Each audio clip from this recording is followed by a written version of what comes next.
ہم آپ کو ایک ایسی محبت کے بارے میں بتانے والے ہیں جس کو سن کر آپ کے پیروں کے نیچے سے زمین ہی کھسک جائے گی۔ آپ سوچنے پر مجبور ہو جائیں گے۔ جی ہاں دوستو، ایک لڑکے کو محلے کے امام صاحب کی بیوی سے محبت ہو گئی۔ پھر جب امام صاحب کو پتہ چلا تو امام صاحب نے اس لڑکے کے ساتھ کچھ ایسا کیا جس کو سن کر آپ لوگوں کے بھی ہوش اڑ جائیں گے۔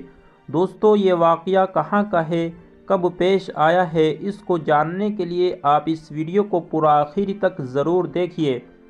یہ ویڈیو آپ کے لیے بہت ہی زیادہ خاص ویڈیو ہے اور خاص کر کے شادی شدہ لوگ اس ویڈیو کو ضرور دیکھیں۔ اور دوستو، آپ سے ایک چھوٹی سی گزارش ہے کہ آپ اس ویڈیو کو ایک لائک ضرور کر دیں، اور آپ نے ابھی تک چینل کو سبسکرائب نہیں کیا ہے تو چینل کو سبسکرائب کر لیجئے۔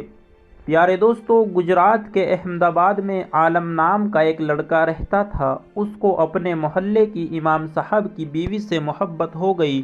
اس کے بعد ایک دن اس نے اپنی محبت کے بارے میں اپنے ایک دوست کو بتایا، اور عالم اپنے دوست سے کہنے لگا، مجھے میری محبت حاصل کرنے کے لیے تمہاری مدد کی ضرورت ہے، اس کے لیے تم میری مدد کرو۔ اس کا دوست کہنے لگا، بھلا اس مسئلے میں میں تمہاری کیا مدد کر سکتا ہوں؟ تو عالم اپنے دوست سے کہنے لگا، میں امام صاحب کی بیوی کو بہت زیادہ پسند کرتا ہوں اور میں اس سے محبت بھی کرتا ہوں، مگر اس سے مل نہیں پا رہا ہوں، اس لیے تم کچھ دن کے لیے نماز پڑھنا شروع کر دو، اور ظہر کی نماز کے بعد جب امام صاحب اپنے گھر کی طرف جانے لگے تو تم انہیں مسجد میں روک لینا اور ان کو کچھ مسئلہ پوچھنے کے لیے گھنٹوں تک روک کر رکھنا، تاکہ وہ اپنے گھر جلدی نہ جا سکے، اور اسی بیچ مجھے ان کی بیوی سے ملاقات کرنے کا موقع مل جائے گا۔ دوستو، عالم اپنی دوستی کا واسطہ دیتے ہوئے عالم اپنے دوست سے کہنے لگا، یہ کام تم کو آج سے ہی شروع کرنا ہوگا، تمہیں آج سے ہی نماز پڑھنا شروع کرنا ہوگا۔ جب عالم نے بہت ہی زیادہ ضد کیا تو اس کا دوست مان گیا اور اس کو اس کی محبت سے ملانے کے لیے اس کی مدد کرنے لگا۔ اب اس کا دوست پانچوں وقت کی نماز پڑھنے لگا اور ظہر کی نماز کے بعد امام صاحب سے عجیب عجیب مسئلے پوچھنے لگا۔ امام صاحب مسئلوں میں الجھے رہتے ہیں، جس کی وجہ سے وہ اپنے گھر نہیں جا پاتے۔ اسی بیچ عالم ان کی بیوی کے پاس جاتا اور گھنٹوں گھنٹوں باتیں کرتا، اور اس طرح سے روز وہ امام صاحب کی بیوی سے ملنے لگا۔ دوستو، ویسے تو یہ لڑکا نماز اللہ کے لیے نہیں پڑھ رہا تھا اور نہ ہی کوئی ثواب کی نیت سے، بلکہ یہ تو اپنے دوست کے غلط کاموں میں ساتھ دینے کے لیے پڑھ رہا تھا۔ اسی طرح تقریباً یہ سلسلہ 3 مہینے تک چلتا رہا۔ یہ لڑکا روز امام صاحب کو روک لیتا اور ان کا وقت ضائع کرتا، یعنی کہ ان کو اپنے گھر جلدی نہیں جانے دیتا، اور اسی بیچ اس کا دوست اپنی محبت سے ملتا۔ آخر اس لڑکے یعنی عالم کے دوست کو یہ احساس ہوا کہ میں اپنے دوست کو اس کے غلط کاموں میں مدد کرنے کے لیے میں اللہ تعالیٰ کو دھوکہ دے رہا ہوں اور میں گناہ کروانے میں لگا ہوں۔ یہ اس کے لیے ٹھیک نہیں ہے، کیونکہ کل قیامت کے دن میں اللہ تعالیٰ کو کیا منہ دکھاؤں گا۔ یہ سوچتے سوچتے اس کا دماغ گھوم گیا۔ اس نے اب یہ فیصلہ کر لیا کہ وہ اب اپنے دوست عالم کی تمام راز کھول دے گا۔ اگلے دن اس نے ظہر کی نماز کے بعد اس نے ساری گندی حرکتوں کو امام صاحب کو بتا دیا، یعنی کہ وہ جو کچھ کر رہا تھا سب کا سب سچ سچ امام صاحب کو بتا دیا، اور یہ بھی بتا دیا کہ میں کوئی اس مسجد میں نماز پڑھنے نہیں آتا ہوں، بلکہ میں تو یہاں آپ کو الجھانے کے لیے آتا ہوں تاکہ آپ کا وقت ضائع ہو جائے اور آپ اپنے گھر جلدی نہ جا سکے، تاکہ میرے دوست کو آپ کی بیوی سے ملنے کا موقع مل جائے۔ امام صاحب نے اس کی باتوں کو بڑے غور سے سنا، اور امام صاحب اس کی باتوں کو سن کر حیران ہو گئے اور کہنے لگے، تم کس کی بیوی کی بات کر رہے ہو؟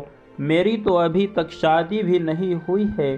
اب امام صاحب کی باتوں کو سن کر وہ لڑکا ایک دم سا حیران رہ گیا اور سوچنے لگا، جب امام صاحب کی شادی ہی نہیں ہوئی ہے تو امام صاحب کی بیوی ہی نہیں ہے، تو 3 مہینے سے میرا دوست کس سے ملنے جا رہا ہے؟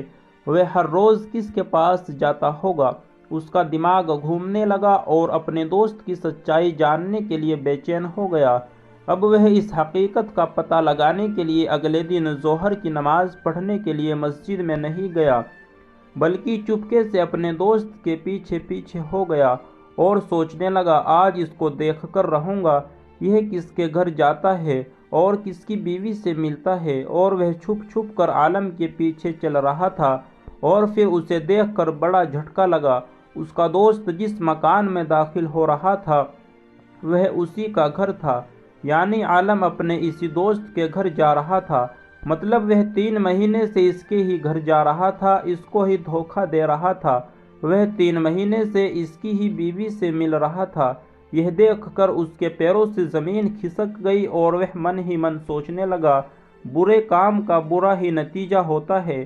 دوستو، وہ یہ سوچ کر رہا تھا کہ وہ امام صاحب کی آنکھوں میں دھول جھونک رہا ہے، جبکہ وہ اپنے خود ہی کی آنکھوں میں دھول جھونک رہا تھا، اور یہ سوچ کر وہ رونے لگا۔ اور اسی وقت اس نے اللہ تعالیٰ کی بارگاہ میں سچے دل سے توبہ کر لی، اور اس کے بعد اس نے نماز کا دامن تھام لیا اور 5 وقت کا نمازی بن گیا۔ دوستو، دیکھا آپ نے، برے کاموں کا نتیجہ ہمیشہ برا ہی ہوتا ہے۔ جیسا آپ دوسروں کے لیے گڈھا کھودو گے، اسی گڈھے میں آپ خود گر جاؤ گے۔ دوستو، اللہ کے پیارے نبی تاجدار مدینہ حضور صلی اللہ تعالیٰ علیہ وسلم کا فرمان ہے کہ جس کا مفہوم یہ ہے، تم جیسا دوسروں کے ساتھ کرو گے ویسا تمہارے ہی ساتھ ہوگا۔ اگر تم دوسروں کی بیوی پر بری نظر ڈالو گے تو تمہاری بیوی پر بھی بری نظر ڈالی جائے گی، یعنی کہ تمہاری بیوی بھی محفوظ نہیں رہے گی۔ تو دوستو، ہمیں چاہیے کہ ہم اپنے دماغ کو تمام گندی عادتوں سے پاک رکھیں اور اپنی نظروں کو جھکا کر رکھیں اور دل سے گندگی کو دور کریں۔ پیارے دوستو، امید ہے آپ کو یہ ویڈیو پسند آئی ہوگی۔ ویڈیو کو لائک کر کے آپ کی اس ویڈیو اور اس کہانی کے بارے میں کیا رائے ہے کمنٹ باکس میں ہم کو ضرور بتائیں۔ ملتے ہیں ایک نئی ویڈیو کے ساتھ، جب تک کے لیے دعاؤں کی گزارش۔ ویڈیو کو پورا دیکھنے کے لیے آپ لوگوں کا تہہ دل سے شکریہ۔